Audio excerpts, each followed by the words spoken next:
What is going on today, everybody? It's Buddy, and in this video I'm going to show you guys how I took this absolutely filthy, poor running, banged up Jeep and turned it into thousands of dollars in profit. Now, if you're new to the channel, my name is Buddy and I buy and sell cars for a living full time, and I'm about to show you guys the entire process of how I made thousands of dollars on this Jeep, from how much I knew I should buy it for, how much I knew I could sell it for, how much money I had to put into it, and ultimately how much profit I made. So without further ado, let's jump right into the video. Now, I was doing my nightly routine scrolling through AutoTempest looking for deals when this black Jeep caught my eye. It wasn't so much the beauty of this Jeep that caught my eye, but it was the price. It was a 2017 Jeep Patriot 4x4 with just over 100,000 miles, and it was priced at only $5,500. I knew from that price something must have been up with this Jeep, so I clicked on it and I checked out all the pictures. This thing looked to be pretty dirty, and from the looks of the front tires, the previous owner had this thing off-road at some point, since there was almost like a stained light brown color on the tires. You could also see the trim was either faded or really spotty, or it was just all around caked on with dirt. I couldn't really tell at this point. Now, in terms of the paint, I couldn't tell if it was in really rough shape or it was just filthy. Now, the exterior was just something I had to see in person at this point. Now, checking out the interior pictures, I could also see this thing was nasty. There was literally dirt all over the seat. There was caked up dust all over the dashboard, to the point I could even see on these poorly taken pictures. And the door jambs were covered in like dried up mud or something. Definitely been taken off road more than a few times. So now let's check out the description. 4x4 Jeep, runs rough but still gets you from point A to B.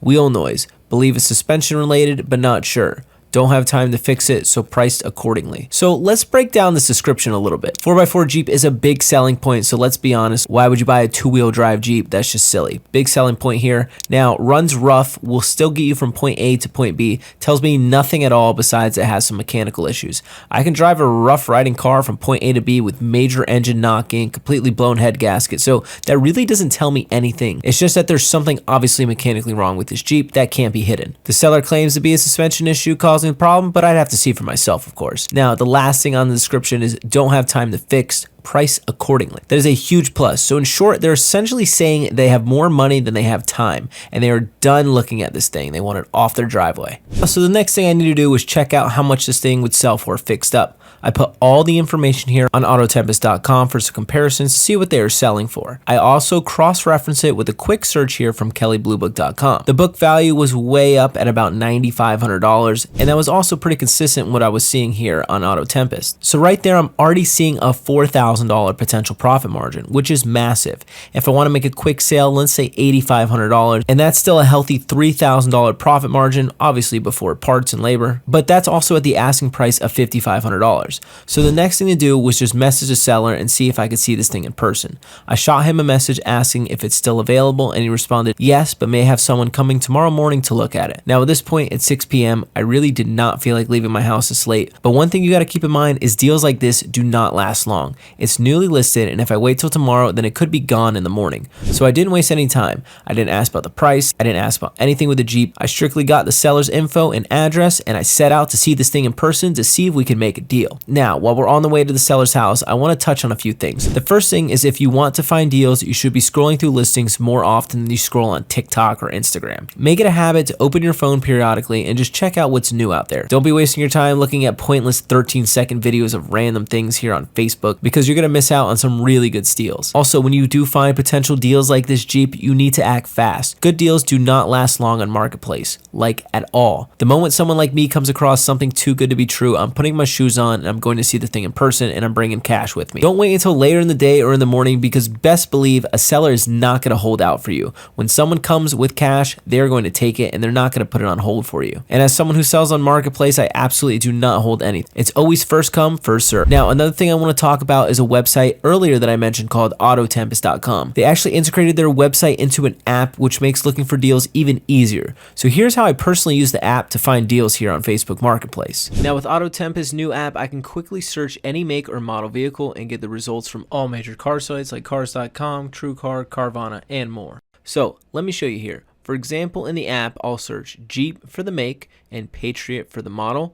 I'll keep the distance at about 500 miles, and I'll type in my zip code, Now, under advanced search, I'll search all the years between 2016 and 2018. Now, you can see when I press search, I get a bunch of different results, and the cool part here is I can filter which site to pull cars from. As you can see, they pull from a bunch of sites like cars.com and Carvana. And then at the bottom here, there are links to a few others, like AutoTrader and Car Gurus. So with one click, you can also open up results for your search from those sites. Now, my favorite part, since I get most of my cars on Facebook Marketplace, is that they also have a Facebook Marketplace button here. So if I click this, it will show me all the results here from Facebook Marketplace. Now with AutoTempest, you can search large regions of the country at a time with just one click of a button. Here you can see the entire Southeast, the South, the Midwest, and so on. When I click here on the Southeast in the region that I'm at, it'll show you every Jeep Patriot within my parameters in the whole entire region. And it does the exact same thing here for Craigslist. You can show results from the whole US Central, the whole US East, or the West. Also results from Alaska and Hawaii and Puerto Rico, all with just one click of a button. This app is the end-all be-all for car shopping, so a huge shout out to Autotempest.com for making my life easier by letting me search all major car sites in one place. So after about 20 minutes of driving, we finally arrived here at the seller's house. So the first thing I noticed here about the Jeep is that the exterior was not only super dirty, but it was also a bit hazy and covered with a lot of surface scratches. You can even see when I wipe the dirt off and clean the area, it still looks dirty. That is that overlying haze. The body wasn't in terrible shape though. There was no dents or dings, which was very surprising, and I'm confident I can get this thing pretty shiny again with a little bit of elbow grease. There was a couple of deeper scratches, but for the most part, I'd be able to buff most of these scratches out. Now the next thing I noticed is that one of the roof racks had the finish peeling off. One was completely fine, but this other one here on the side had some peeling going on. Now, another thing on the exterior here was the trim was pretty faded. Like I said earlier, I couldn't tell with the pictures if it was faded or just dirty, but there's some random white spots. Jeeps have so much trim on them that you're bound to get some hazing, even though this Jeep is pretty new, being a 2017. Now, another thing about this exterior that was also surprising considering it's only a 2017 is that the headlights were super oxidized. Usually headlights take about 10 years to oxidize, but these were super foggy. Now, coming over here to the tires, I was happy to see that the front tires were in really good shape, but coming back here to the rear, I noticed that there was some uneven wear here on the tires. It looked like it had some life in some spots, and then other spots were balding pretty bad, and that is usually a telltale sign of a suspension issue, which was stated here in the ad. Now, the last issue I found here with the exterior was when I took a quick peek under the Jeep for any rust. I didn't find any rust, but what I did find was a sagging skid plate. It looks like it's fixable as well. It's not cracked or beat up, so no big deal. So now let's check out the interior, and it goes without saying, this interior was absolutely disgusting on almost every single surface. The cup holders had caked up gunk that was probably years old. The door jambs looked they had literally never been wiped down, not once ever since this thing was sold off the dealership lot in 2017.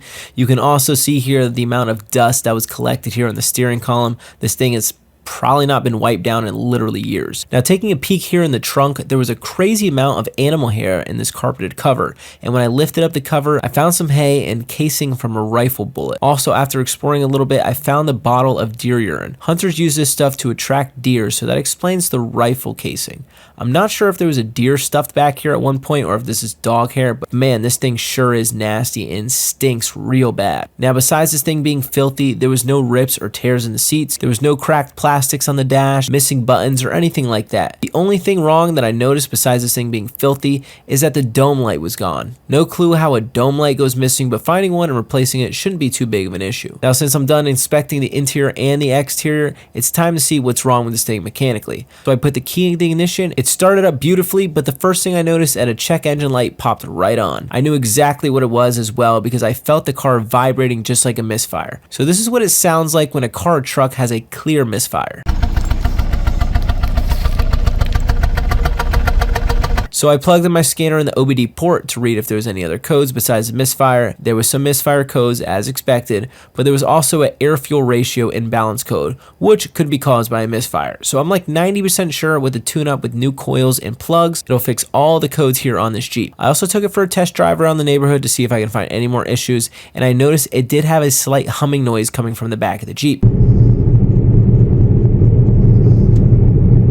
As I drove faster, the noise seemed to get louder and louder. It seemed to me like one or both of the rear wheel bearings were all worn out. It could also be because the rear tires were also super bad, but we'll do a little test here on the bearings later, so I'm just going to assume that they are bad. Other than that, it seemed to shift good, the transmission seemed very smooth, and everything else worked perfectly. So now it's time to make an offer to the seller. Now, as mentioned earlier, the listing price for this Jeep was $5,500, and fixed up, the Kelley Blue Book value was around $8,500 to $9,500. Now, this thing is in worse condition than I originally thought, but with a $3,000 to $4,000 profit margin before repairs, I think it's pretty reasonably priced here at the $5,500. But I also recall the listing saying that he did not have time to fix this thing up. I knew he wanted it gone. So I pretty much laid it out like this. I told him not only the engine has issues, but also has suspension issues, and that's why it's riding rough. I'm just going to keep it simple and offer $4,000 for the Jeep, and I told him, man, that's all I really think it's worth. He countered at $4,250, and I pretended like I wasn't sure if it was worth that, but honestly, I was happy that he let me get it so low. I shook his hand, handed over the money, and the Jeep was officially mine. So now I own this Jeep, and it's time to get it home and get this thing all fixed up. Now, on the way home, I want to explain something about negotiation. I usually talk about how to buy a car for cheap, but I never talk about selling the cars when you're done fixing them.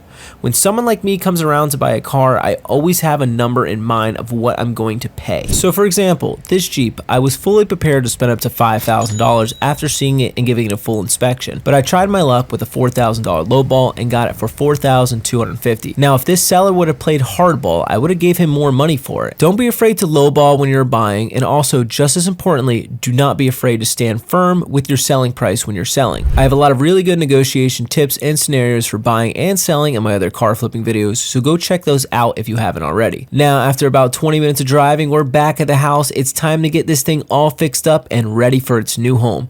I made a checklist as always for all the issues that we need to address before it's sale ready, and let's start with the mechanical issues, and we're going to work on that misfire. Now, real quick, for all you guys who are not super mechanically inclined, what happens when an engine misfires is the engine is not igniting the gas inside the cylinder, causing combustion. Engines need combustion in all the cylinders in order to run correct. Now, there's a few things that can cause a misfire, but the most common thing is probably a bad spark plug. So spark plugs actually make the spark to ignite the gas mixture inside the cylinder to make the engine go boom. Now, also your ignition coil could be bad, which is the part that hooks up to the spark plug to let it know the exact moment to spark. Or the wiring from the car's computer to the coil is bad. Now, for a P0300 code, it is a random misfire, and a P0304 for cylinder number 4 misfire, but sometimes even just one cylinder missing can cause a random misfire code. But since this thing probably had the original coils and spark plugs, we're just going to replace everything.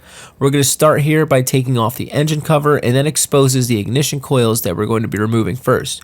We got to unplug all the coils so we can remove them.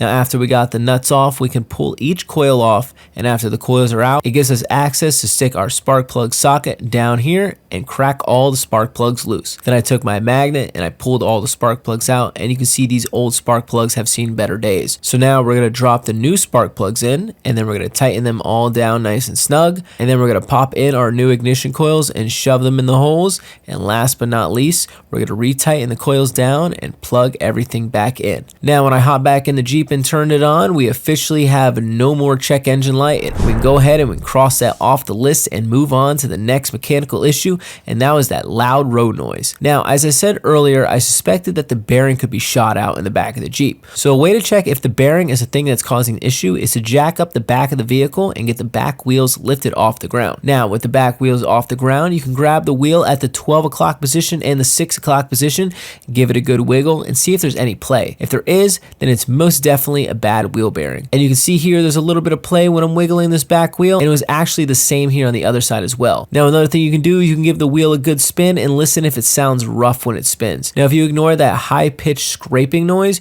you can hear a deep kind of rumbling noise.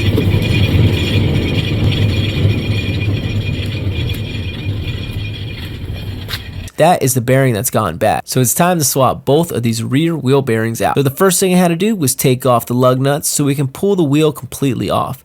And after the wheel was off, we needed to pull off the brake caliper. Brake caliper is usually held on by 4 bolts, so it wasn't that big of a deal.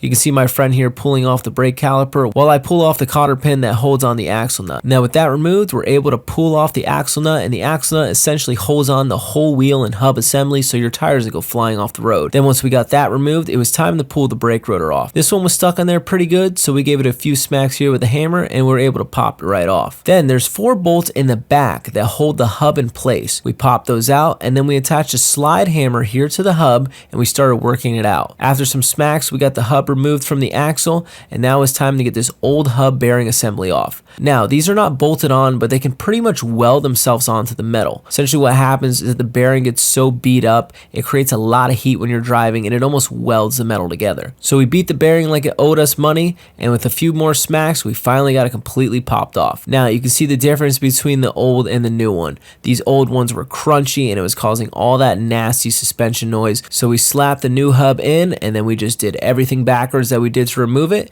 and we have brand new hubs and bearings. We did this for both rear wheels and the process was the exact same on both sides. So let's cross off the bearing noise off the list and move on to getting the rear tires here for this thing. But first, let's start our money invested chart so we can keep track of how much money we have invested in this Jeep. So we'll start with the actual price of the Jeep. It was $4,250. The coil and spark plug assembly kit came out to about $100 when I purchased it online, and then the 2 bearings were $60 each. I also threw my friend $80 for helping me out for a few hours, so we'll throw that in there as well. So let's jump back here to the back tires. So since the tires were already off from changing the bad wheel bearings, I loaded them into my truck. So I drove up the road to get some new tires for this thing, and luckily the tire shop up the road from me had 2 used tires that were actually in pretty decent condition for only $40 a piece, mounted and balanced. They also had new tires, which was an option for $120 each, but honestly, the front tires of the Jeep were in pretty good shape and most of your stopping power comes here from the front tires, so in my opinion, it wasn't worth spending triple on new tires. Now that I'm back home, I popped the 2 new tires on the Jeep and took it for a ride around the block, and with these brand new wheel bearings and these 2 back tires,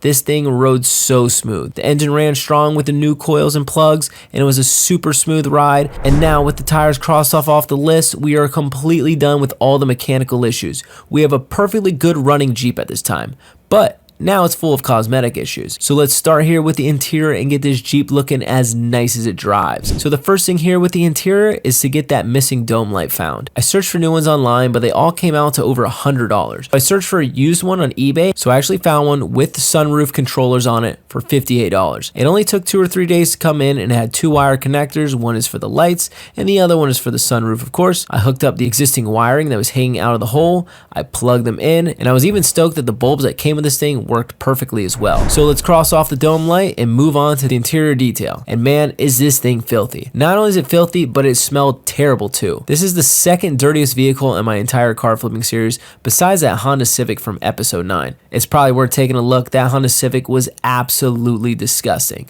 So let's start with the detail by removing the seats. Now, seats are almost always fastened down with 4 nuts on each corner of the seat. Sometimes they're super hard to remove, but with the big impact gun like I have, it's easy work. And after all 4 nuts removed, if you have electric powered seats, there's always a wire connector that you can pop out, and now you officially have the seat outside the car. Now that this thing is completely stripped, it's time to throw away all the random garbage, including that bullet casing and the bottle of deer urine. And after I got all the trash cleared out, it was time to take my shop vac, and I spent a good 20 minutes between me and my friend getting all the carpets vacuumed up. Now I do a real thorough job with this because now it's time to get these carpets clean. Now what I use to soak the carpet is a product by Lithium Auto Care called Hyper Cleanse. This is a super good stain remover and I absolutely love this company. And I actually chose this company to be my official detail sponsor company, and they give all my viewers 20% off everything on lithiumautocare.com. Definitely worth checking out this website. They have amazing detailing products. So after the carpets were soaked in with the Hyper Cleanse, I hit them with the drill brush to work the product into the carpets, and once it was thoroughly worked in, I took my carpet cleaner and I sucked out all that nasty loose dirt and grime up. This entire process was definitely worth it because it took that gross smell out of the Jeep. You can see how gross this stuff is being sucked up by the vacuum. It is some nasty stuff. Now it was time to work on these seats, and since they were already out of the Jeep, it made it much easier for me to clean.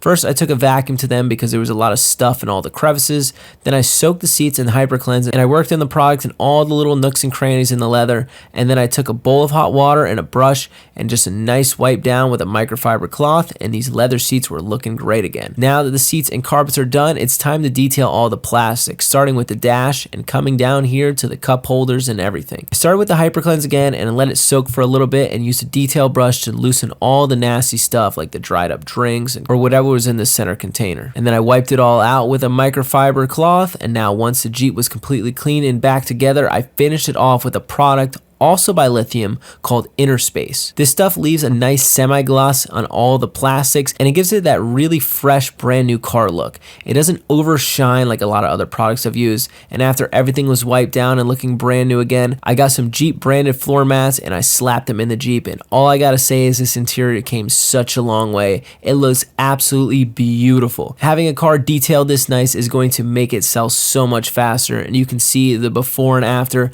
This thing is looking awesome and I'm super stoked with it. So let's cross the interior detailing off the list. We're officially done with all the mechanical issues, and now we're also officially done with the interior. So now it's time to work on that exterior and get it looking just as good as that interior. But first, let's jump back to our money invested chart and add a few things. We have $80 for the used tires, mounted and balanced, $58 for the dome light, and I did give my friend $100 for helping me detail this Jeep since it took us almost all night. So let's get back to fixing up the exterior now, and first thing we're going to do with this exterior was fix that sagging skid plate because we don't want this thing getting any more messed up than it already is. Now, taking a closer look at it, it seemed like it was actually completely fine. Someone must have changed the oil and just lost the bolts or something, and instead of replacing the bolts, they just used zip ties, which didn't secure it all the way, and it really didn't even make sense. They were just being super lazy. So I did some looking around my garage and I found a few bolts that had the same thread pattern, and I slid up under the Jeep and cut off those janky zip ties holding it on. Then I straightened out the skid plate and screwed it down. There was 6 bolts that were securing this, 3 in the front and 3 in the back, and within 5 minutes I had the skid plate all back to how it should have been. So let's cross the skid plate off the list and move on to the next thing on the exterior, and that was that chipped roof rack. Now, roof racks are pretty easy to disassemble. They're pretty much all the same. This one had one small plastic cap that was easily removed with a screwdriver. Now, after the cap was removed, you get access to the bolts that hold the roof rack in place. Once you have those bolts removed, the entire thing just simply lifts off the roof of the Jeep, and then we are ready to paint it. I sanded the chipped area to smooth out the edges, and then I wiped it down with some rubbing alcohol to prep it for some paint. Now, lucky for me, I had some silver spray paint that I usually use for rim touch-ups. The silver I used was really close to the original color, so I went ahead and just blasted the whole thing down with 3 thin coats to make sure it was all nice and uniform in color. And when I resecured it, not only did it look brand new, but it also matched the other side almost perfectly. You could not even tell the difference if you're looking at the Jeep.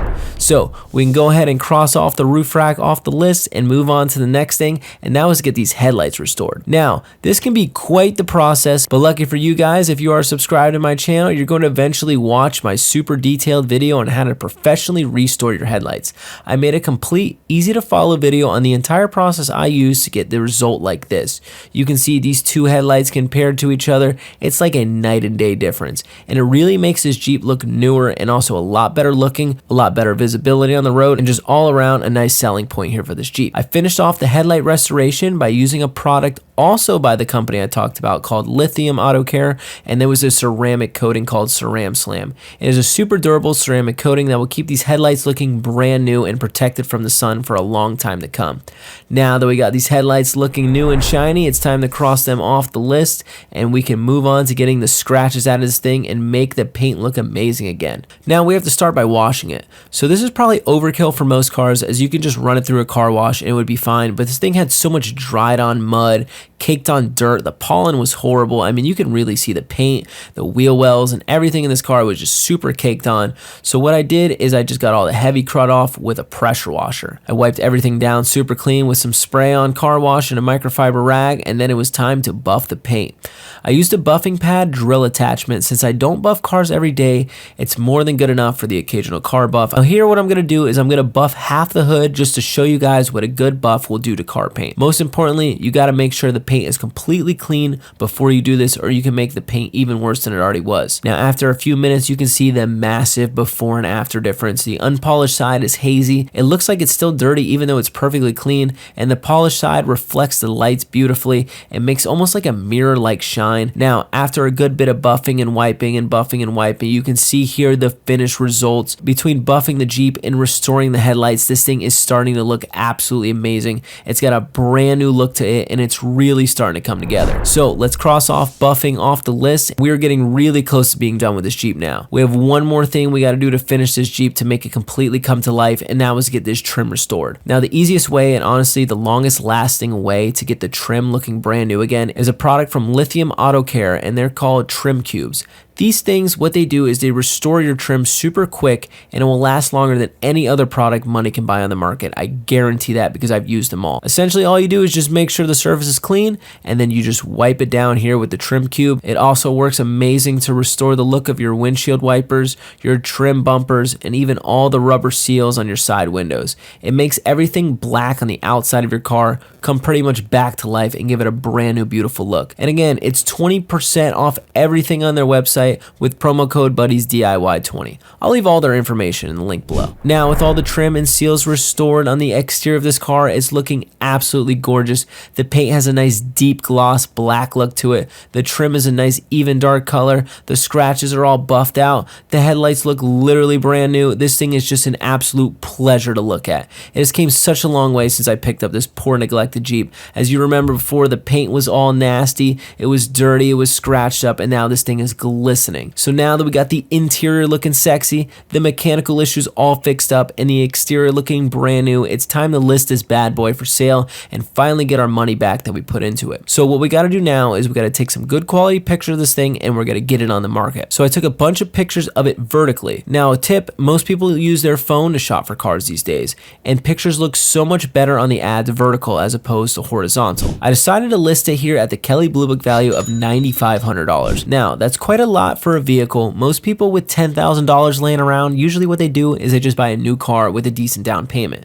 So it wasn't going to fly off the shelf like a $3,000 to $5,000 vehicle. I find after about $6,000, used cars do not sell nearly as fast because most people don't have that much money laying around. And like I said, when they do, they usually go and get a new car with a big down payment. So it sat for a few days without much interest until I dropped the price down to $8,500 3 days after posting it. I explained before in my other car flipping videos, something about dropping the price automatically boosts your listing in the marketplace algorithm. And with the day of dropping it, I had someone somewhat serious who came down and looked at the Jeep in person and tried lowballing me way too hard at $7,000. Now, I held firm there and I respectively declined. He ended up leaving and never called me back. I ended up getting a few more tire kickers who wasted my time on Messenger, and at this point, I finally got someone who was serious and they decided to meet up with me and see the Jeep in person. Now, we got me down to $8,000. I wanted to hold strong at $8,500, but since the last guy came here a few days before, wasting my time, I honestly didn't even feel like looking at this Jeep any longer. I sold it for $1,500 under the Blue Book value for a quick sale, and I still turned a profit.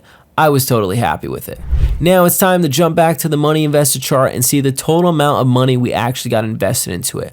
I'm going to add another $100 for miscellaneous things like gas, detailing products, and anything I might be forgetting. So if we add all this up, it comes to a grand total of $4,888. Now we're going to round that up to a total amount invested of $4,900. Now we have a sale price of $8,000, and that leaves us with a total profit margin of $3,100. That's definitely not bad at all. So now we're going to do a little more math and we're going to figure out an hourly rate. Now I'll go through this quick. It took about 1 hour to diagnose the misfire and replace the coils and plugs. It took about an hour and a half on each rear wheel bearing, so that's about 3 hours to replace the wheel bearings. It took about an hour at most to go get the new tires installed up the road and slap them back on the Jeep. The interior detail took a good 7 hours between me and my friends. This thing was so nasty. The dome light pretty much took no time at all. The skid plate took about 30 minutes to find bolts in my garage and pop it back in place. Another 30 minutes to disassemble the roof rack and hit it with some paint. The headlights took about 30 minutes to get them back to brand new shape again. A good 2 hours to wash and completely buff the paint. About another hour to restore the trim and plastic and all the seals on the exterior of the Jeep. And last but not least, about another 3 hours of miscellaneous things like shopping for parts, drive time, inspecting the car, and all the other things like that. Now that comes out to a total amount of labor invested of 19.5 hours. So let's take the profit margin of $3,100, we'll divide it by 19.5 hours of labor,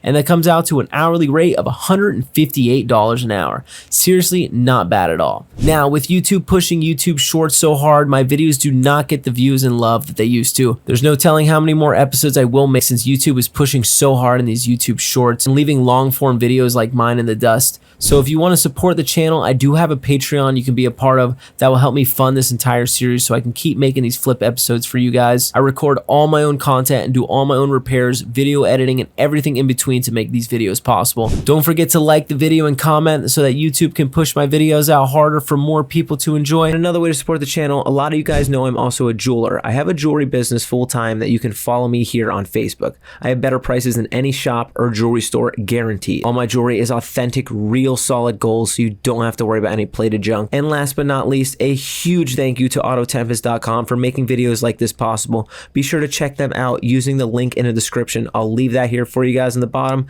Now that's all I have for you guys today, and I'll see you guys here on the next car flipping video.